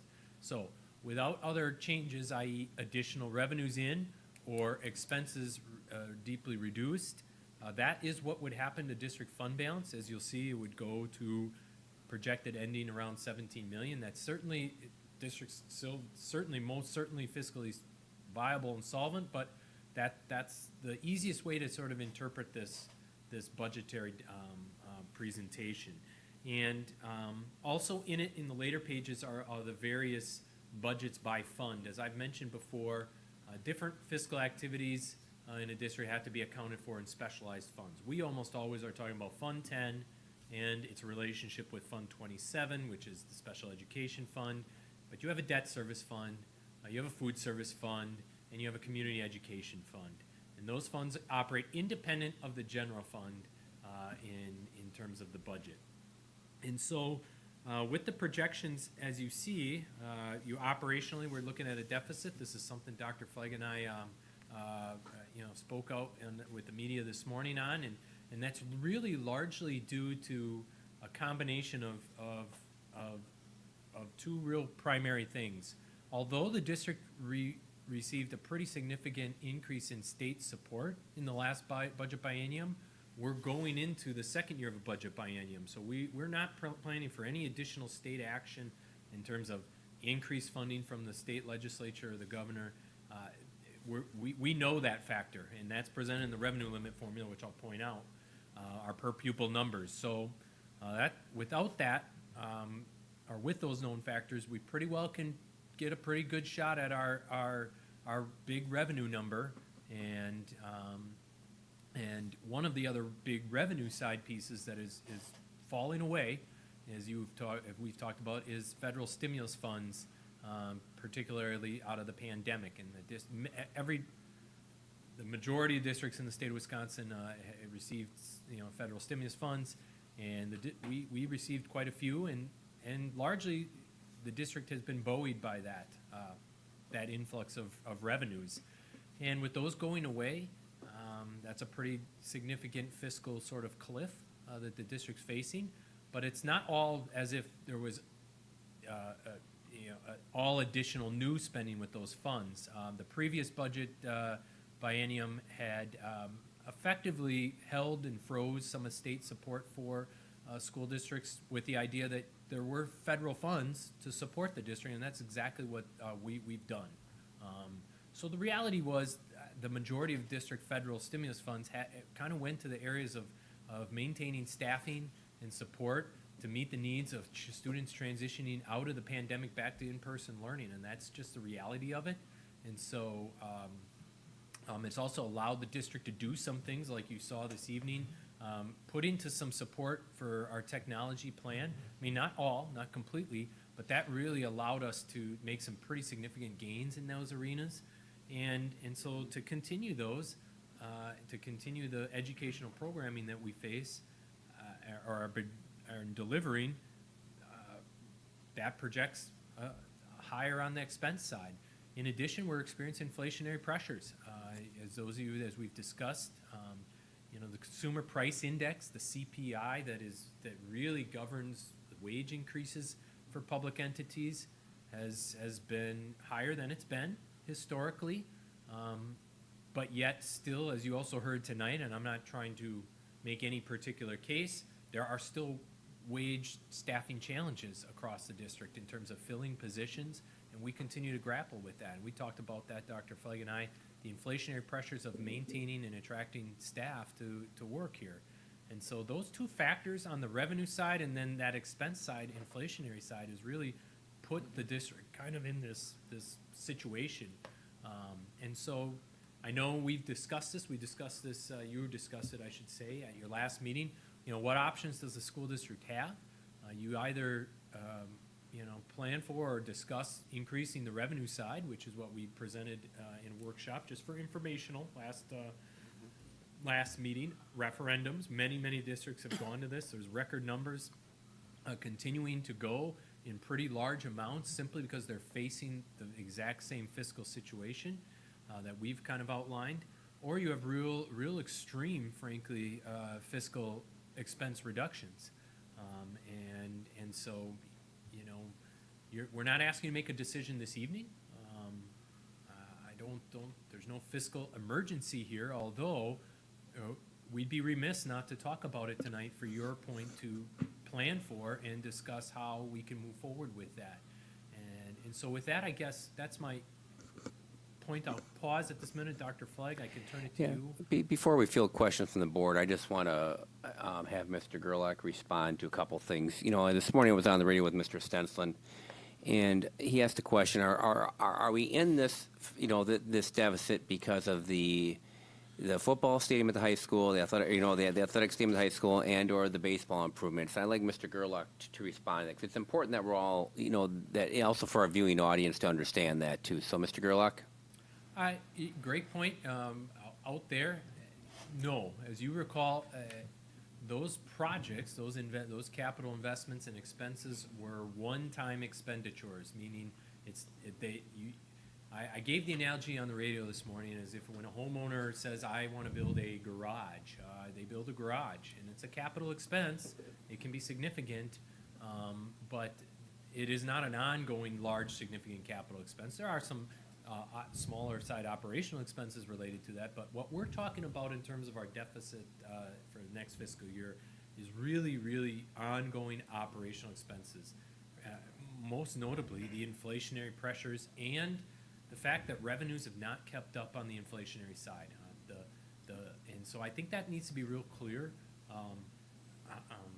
Had the district had you not taken action to engage in those projects, the end result may have been really a larger fund balance reserve at your discretion, but it wouldn't have changed the ongoing operational challenges that you would have faced.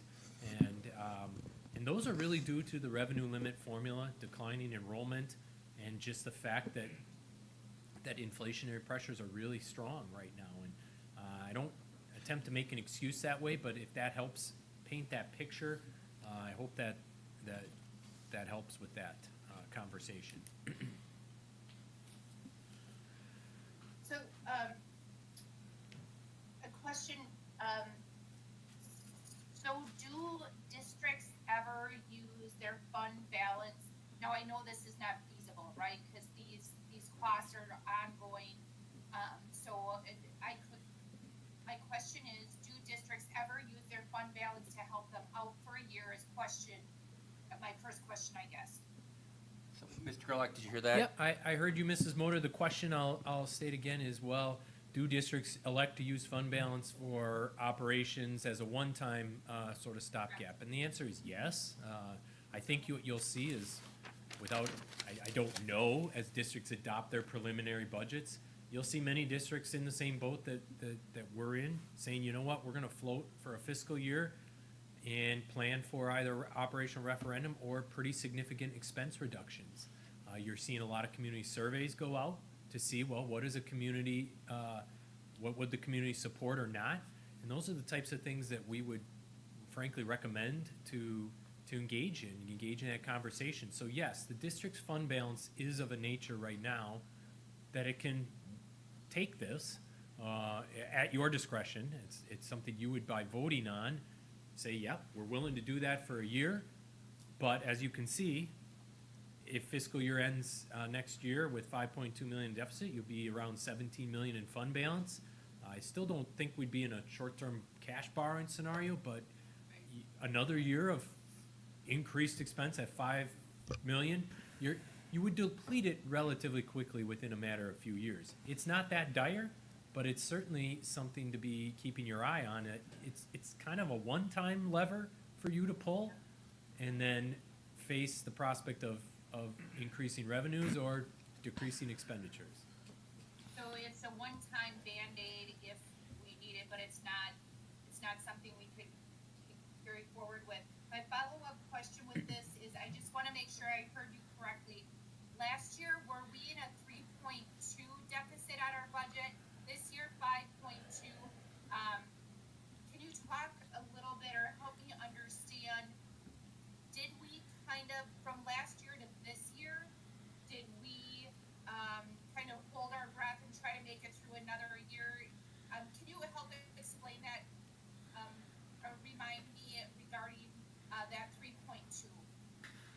Yeah, certainly, Mrs. Motor, I understand what you're looking at. Actually, the best way for those of you that are looking at it is to look at, again, the very top, to analyze a multi-year sort of action of how it's played out, beginning and ending balances to see. You'll see the stadium project is really split between the 22-23 fiscal year and this year 23-24.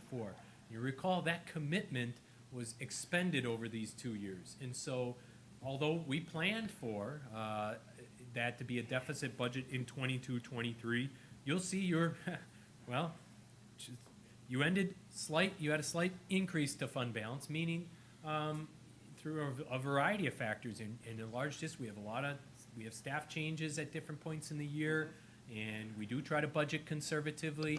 That's partially split, and so you didn't expend the full amount from fund balance. When you acted on that, you were making a commitment that if it came to, you would be willing to spend up to that full amount with the charge, if I recall, to say, let's try to actively manage our funds and that's our goal as a management team, Dr. Flegg and I and our staff, to try not to do that, but it's the plan. And we have to have your permission to execute that. And so, again, this year, you adopted that same plan to say we have to cover that balance. It could be as up to 3.3. I'm optimistic it won't be exactly that, but we needed your permission to do it that way. And so, again, that I hope that explains it. And so your fund balance has not been dramatically depleted because of that process. It's just you have to be ready to make that commitment. So, Katie, just to clarify on that, so when we look at 22-23, 23-24, we saw a reduction of, 3 million. But like you said, the project that we committed to is 5.3. We didn't, and that was committed to pull out a general fund. And what happened was, instead of pulling 5.3, we only pulled out 3.8 basically. So it was actually a positive year when you look at the overall picture, because what happened was we didn't use the full 5.3 that we needed to because we were doing better in the budget. Yep. And unfortunately, this is like if everybody looks at their own personal finances, you have your income, you have your expenses, and you have your savings. You save up to make purchases like we did, and that has gone, that's worked, and we've been able to save. Then we made an investment off of that savings. Now, our day-to-day expenses have gone up because of all the pressures that we're under within the economy, and our revenue has gone down. So it's like us taking a pay cut at home, but yet seeing our food bill go up. My festival bill goes up.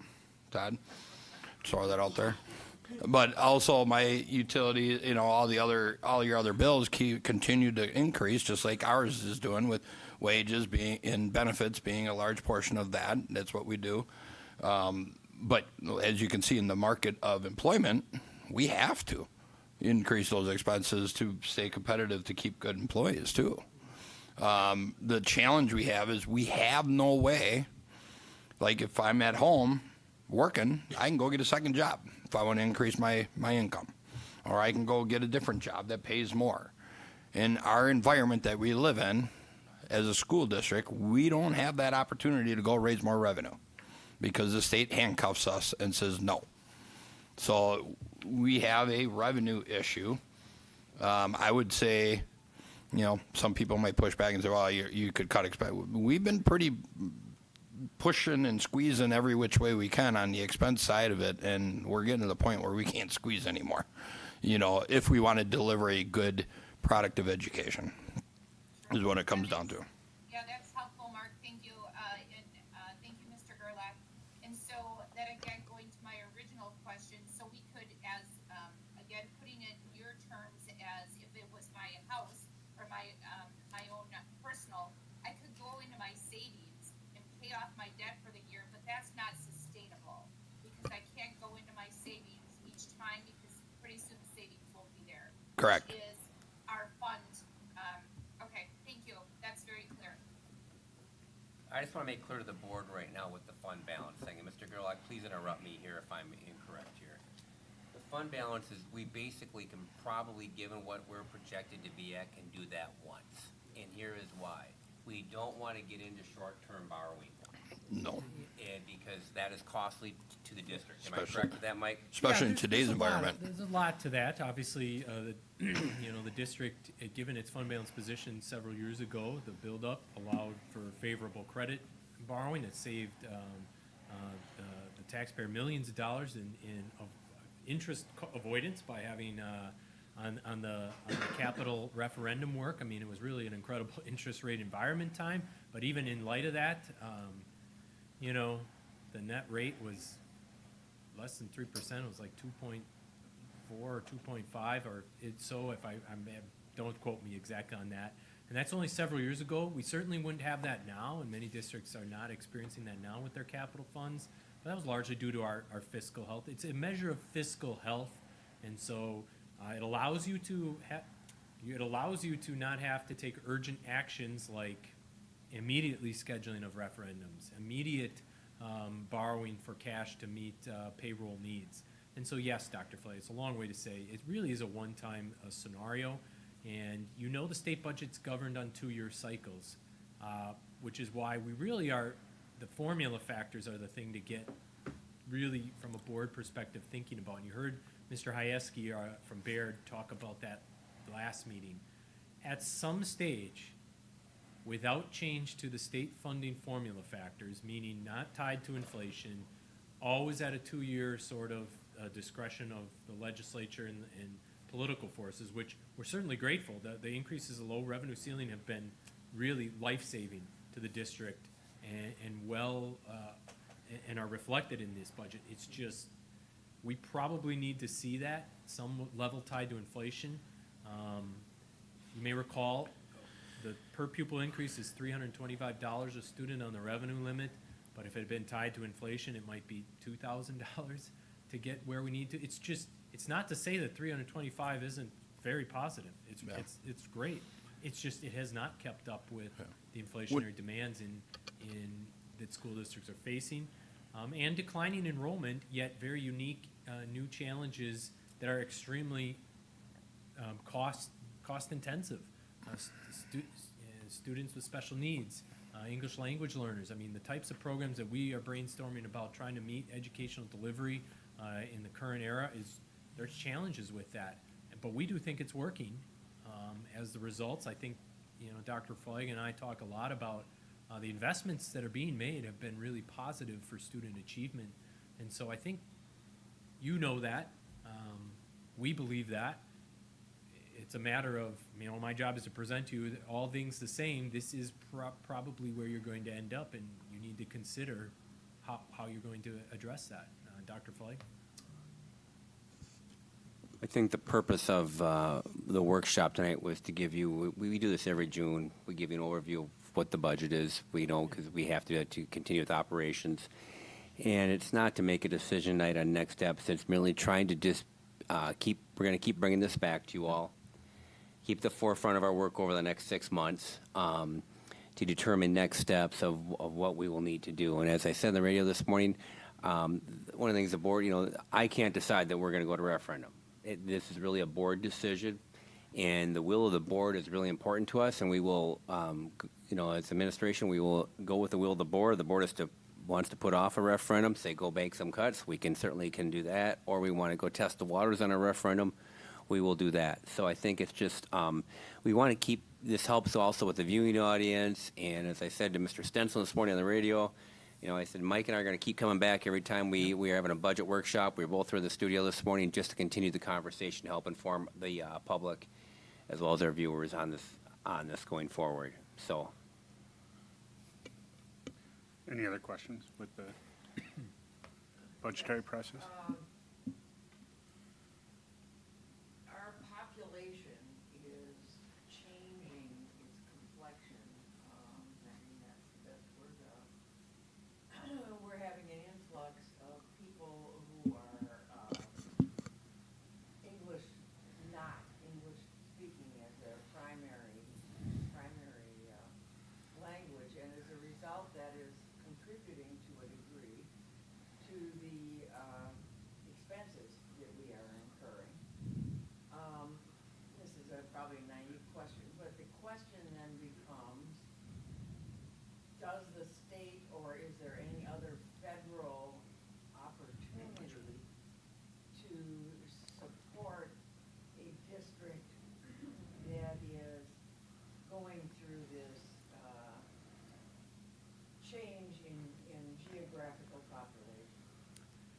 Yes, Mrs. Pinoa. The short answer is certainly we go after federal monies, federal grants, federal revenues that are specifically sort of designated or designed to support the unique needs of students that are learning English, that are not native English speaking students.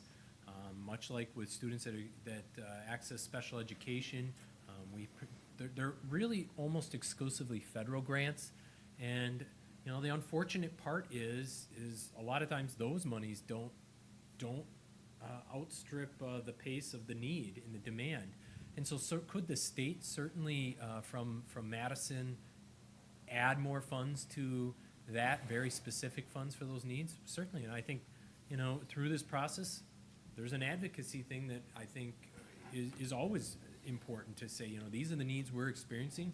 If you're considering funding allocations, this would be worthwhile. The other side of it is something we've talked about a lot is, as a school, we know we're preparing generations and the future populace and the future citizenry of a community and the future workers of a community. And we know that that's a unique educational need, that it's important to do it well so that the future citizenry can thrive. And thrive is work and live and have that. And so that's part of the argument too, I think, when you say what districts say, listen, if we want, I think you've seen this in a lot of small rural schools, most notably, when they go to referendum, they're simply saying, without this small school, there probably isn't too much here in this small community, and those of you that talk to other boards probably are going to get that tenor. I'm not suggesting that at all. Fond du Lac is big, but the point is, it's often a investment in your own community that way, and that's how many districts say, you know what, if my future labor force needs to be educated and vibrant, it's important to invest in that local school. So those are part of the arguments, and that's not. I think that's a legitimate thing that we are focused on. I got to follow up. Sidetracked with your question, but I do see it that way. There's federal funds, not a ton of state funding. It's really still local funds that have to foot that bill. I got a follow-up question to Joan's point. When we get that funding, is that within the revenue limit? So my question, I guess, when we talk to legislators and we, try to help them understand what position we're in, is it more important to, I do know the special ed financing obviously is, 30-some cents on the dollar. That's huge. If we get that to 50 cents or even close, because that doesn't affect our revenue caps. Does this other federal funding for those special situations, are they within our cap? Yes and no, and your excellent point, Mr. Henschel. Special state support for special education funding, which is 33%. And so the point also is, the advocacy. So right there, let me ask one question though. Yeah, please. 33 cents. So how much comes out of our general fund on an annual basis for special ed that is a unfunded mandate by the state? Well, this year it was budgeted at $9.6 million. Next year we're projecting a $10.2 million fund for local expenses. $700 and some $1,000, or no, $7 million. Over $7 million a year comes out of our general budget that we have to supply and run a business or run a school district that's mandated by the state but does not be funded. Yeah, and that's been the advocacy around increasing that rate, Dr. Flake. And Mark, it's federal law. No, I know. Oh, yeah, that's the other thing here. Well, so I the know. feds are culpable. We look at our budget, and they say, "Hey, guys, you got to do all this." And by the way, here's what you can raise. This is what you can do. You got to figure out the rest. I mean, we wouldn't have this issue if they were funding it.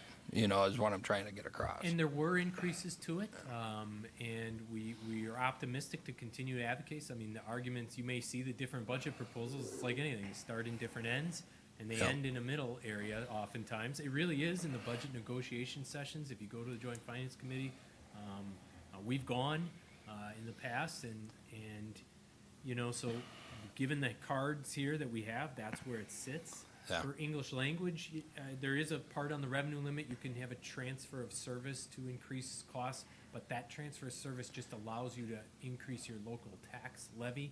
That's not additional state funding that's in the revenue limit formula, so that has a tax impact. Certainly, I think, and I'm really probably brainstorming too much, which is you know, a direct aid program at the state level for students that for EL language learners students. Perhaps there are some small funding sources that support that, but not on the scale of like even special education. So let me translate that a little bit. I want the public. You do such a great job talking at that level, Mike, that I want to. So let me help repeat it and help understand it. So for the ELL students, there's a part of the formula that allows us to tax the local taxpayers to help fund the education of them. Correct. Outside of the. It goes into your revenue limit. It increases. Oh, it's part your of the allowable revenue limit. Goes into increases your allowable limit. Yeah. Oh, so it increases allowable limit, but the state does not help at all on the aid on that. Okay. So I have a follow-up question to Mark's. Mark, while you're talking about that, I'm also curious regarding, for example, special education scholarships that we pay to parochial or private schools that have students with disabilities. Where does that money come from? Well, Mrs. Motor, you're asking about the private school voucher program. That goes to increase. The voucher, the special ed, not the voucher, but specifically the special education scholarship. Yes, there's the special needs. Is that built school into the voucher voucher? aid deduction that's on your revenue limit formula. There's a specialized voucher program for students that access special education if they choose to go to a parochial private school. Again, as we've talked when we talk tax levy, that just increases the district's allowable tax levy. That's effectively a tax. We're the taxing entity, the public school, and then that is transferred to private parochial school families that apply for and get that voucher at a state level. You're just really a pass-through entity for that, and so there's not. I mean, it's 4.7 million between the regular voucher program and the special needs or private school aid deduction program. That's at 700,000 or so. So. But let me clarify that one. I hate this complication piece of it. So we got special ed kids that are going to private schools that we are, they don't have the resources, so we educate them, right, or help in those special ed needs, that we get paid 33 cents on the dollar, that we transfer through us and give to the private schools.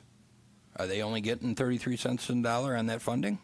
No, there's not a direct aid program to private schools from the state for special education funding. What you're referring to is two things. One, by taking federal special ed funds, by taking that flow-through money, the district agrees to give a support share of those federal funds to educate students in parochial schools, private school access, equitable participation, meaning often it's in areas of speech and language. That private schools, and this is federal law, so again, this isn't negotiable or optional for districts. If you want to take federal monies, here's a string that's attached. You're going to support students in private schools in some areas of specialized education. The voucher program is a separate deal that says, listen, I'm a student that wants to go to a parochial school, but I have an IEP and access special education. They can apply to the state to get a voucher, and by nature of being a resident of the district, Money follows the person. the district's a taxing entity for that. They tax the local community to pay for that voucher for that student. So there's two separate things, but yes, in a way, the district is sort of doubly supporting parochial school education at some level. In an underfunded way. Well, I'm simply saying sort of the way it is. Certainly, we would say we want more funding in special education and federal funds, but there's only so much funds that are given, and this is where we sort of are at. And so, to that point, again, there are complexities to this. There are challenges. These things add a unique challenge to your conversations on raising additional revenues. I think I want to go back to what Dr. Flagg said is we're going to have budget workshops throughout as we go in through to the fall. This is the first. This isn't the final budget. You're not, even in next week or 2 weeks from now, the 24th, all you're voting on is this is the plan as we see it today that allows the district to operate fiscally come July 1st. And then if you want to give feedback that we would do some different things, we can take that into consideration. But again, we're looking in large multi-year cycles, and this is why we brought these things forward. And I'm asking a lot of these questions because DPI has made this so complicated that the average person, I've got a finance degree for crying out loud, and I take forever to learn this stuff, you know, because it's not normal financing. And so that's why I'm asking a lot of those questions for us to help make those tough decisions and understand what we're dealing with as a mechanism for future budgeting, where the revenue, you know, if you want to simplify, it's revenue versus expenses, right? Where does that revenue come from? State aid and property taxes. Correct. You know, I mean, and that's why I try to simplify it to the public. And our expenses, it's like running a business and saying, all right, we're going to cap you on how much you can sell in widgets and gadgets, but we're going to increase your expenses every time, and you can't sell more than X. I mean, that's really what we're doing here, or dealing with. So how do you increase revenue, or how do you decrease expense? I mean, it's simplified version, but complicated. On how to get to that point of understanding of everything. But understanding the intricacies of the internal workings of this with unmandated funding or unmandated things that we have to serve, and where we can pull money from or where we can't. And I learned a lot tonight, and I've sat down with you for how many hours in the past. I still keep learning because it's, you know, it's complicated. Well, and I think the biggest thing, and I raised this a little bit during Paul's discussion, is this isn't the first time that we're understanding and hearing about the budget and the thing that's coming up. Mike and his department have been very visionary, and I used that word with Mr. Hermes about the challenges that were going to be happening on a year-over-year basis. So when we're looking in these cycles, we have had knowledge that whatever happens tomorrow is coming. You know, it's not like we are being reactionary to it. Yep. There is a method and there is a plan in place to communicate that with us. Our reactionary is going to be how we solve it. So being a visionary gives you the opportunity to be reactionary and how to solve it. So kudos to Mike and his department as we go through this process. It is complex. I mean, I look at this and you know, there's a lot of stuff you have to go back over and over and over and over and again look at it. To put it into layman's terms for us to try to understand, to be able to come up with a balanced budget, kudos to Mike and his department for that. So, great job, Mike. Any other questions or anything at all? Great job. I would be going crazy if I was in your position. And I appreciate your support. And, you know, Dr. Flagg and I have daily communication on fiscal matters.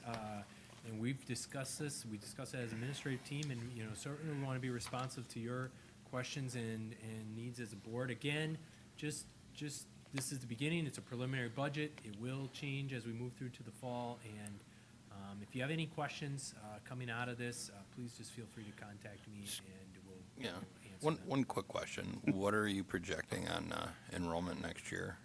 Decrease? I mean, every district in the state, except a handful of ones that are growing communities, are seeing decreasing. Yeah, it's probably, and again, without getting to, there's a difference between head count and actual, what is a term in the formula known as membership. But the head count is, I'm projecting, and that's in a forecast model too, based on previous data, is probably down 80 students. Okay. Which drives that the fewer students you have, less revenue. They shrink that bucket of money that's available sort of to you. And so effectively your membership number is multiplied by that 11,000 per member, 11,325 for this year number, to get to this big allowable limit. So the point is it could get better. It could be less than 80. Therefore, you'd have more revenues at your levy disposal. So, I mean, that's one of the times of the year it would not be appropriate, given the past history of the district, to project level Or as this increasing. year and or increasing. That is not what the data and the historical data or the projection models say. So therefore, is the number too aggressive? Perhaps. Could it be worse? Maybe. Do I think it is going to be? Unlikely. I do think that's probably what you're seeing tonight is the most conservative enrollment projection. If Good. that makes sense. All right, yeah. So, and the one thing that I'll mention before we go to adjournment to the board is that this process is going to be arduous for us. Okay? So my expectation is we will do everything in our power to make this as seamless as possible to keep the district running and on the positive momentum that we do have. So as we go through these workshops, have those questions ready. You know, when we talk about possible referendums and things like that, have those questions ready so we have everything at our disposal to make the best decision we can for moving this district forward. That this will be our challenge for the summer, is going through these budget workshops and figuring out exactly what we are going to do. You know, you think summer vacation, this is a doozy, you know, when you think about this, but I'm confident in all of us to deliver and exceed the expectation of what we do. So just be ready as we go forward these workshops, to really be informed. And if there's something you are unsure about, make sure that you ask it. So. Thanks, Mike. Thanks, Appreciate Mike. it. It's a lot of work that goes into that. I really appreciate the clarification.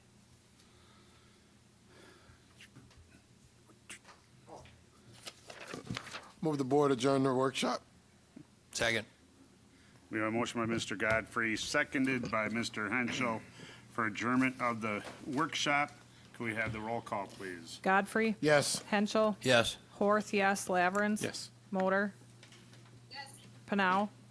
Schreider? Yes, motion carries 7-0. We are adjourned at